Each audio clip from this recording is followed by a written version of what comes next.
with us in the pursuit of our transformation.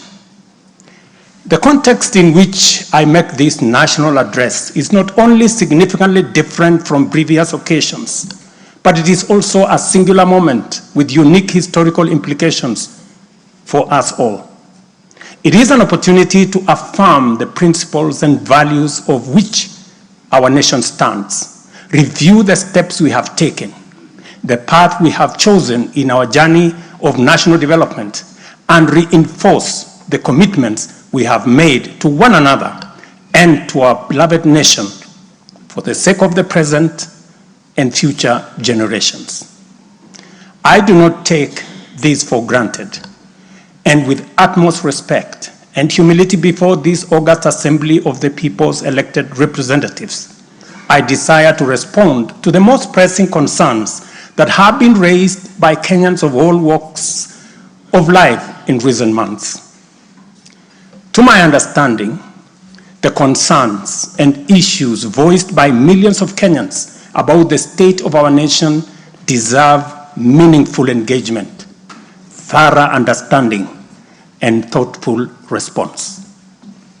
There are discussions about whether leaders understand the pain, hardship, and struggles endured by countless citizens every day as they strive to make ends meet, and whether the government is doing anything about it. Similarly, many struggling Kenyans impatiently wonder, when will real money get to their pockets, and when will the jobs promised, which they deserve, become a reality? Additionally, there has been conversations about our education system, particularly the transition to the competence-based curriculum, and whether policies in this sector are working for or against Kenyans. Important questions have also been raised concerning the direction of development in relation to democracy, human rights, and fundamental freedoms, as well as the rule of law, transparency, and accountability. Another more direct question that emerges every now and then is whether public policy in this administration is in furtherance of service delivery to citizens or just in aid of political strategy. It is undeniable that for many Kenyans, times are hard and the struggle to meet their daily basic needs remains daunting. It is also true that these conditions have persisted for a number of years now, leading to much frustration and anxiety. Although we have gone a long way to mitigate some of these difficulties, much remains to be done, though we have laid a firm foundation for decisive intervention. I believe that it is critical for us to bear in mind that this administration was inaugurated at an extremely difficult time, characterized by domestic challenges, compounded by regional and global security, geopolitical, financial, as well as climate dynamics.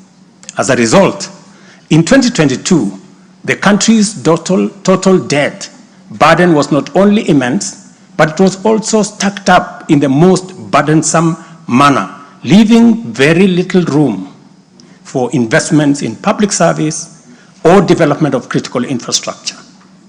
The prices of basic food commodities soared as a result of a combination of prolonged drought, declining local productivity due to inadequate support, and disruptions in the global supply chain caused by the war in Europe.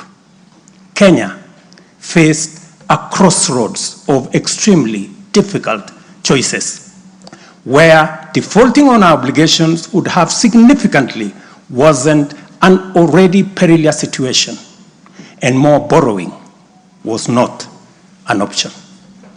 It was therefore essential for us to drastically reduce expenditure, mobilize as much as possible resources domestically, and curtail waste. As I informed the nation then, matters were going to get more difficult before they could get better.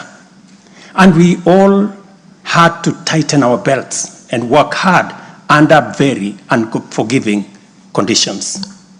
We had staked the fate of our ambitious bottom-up economic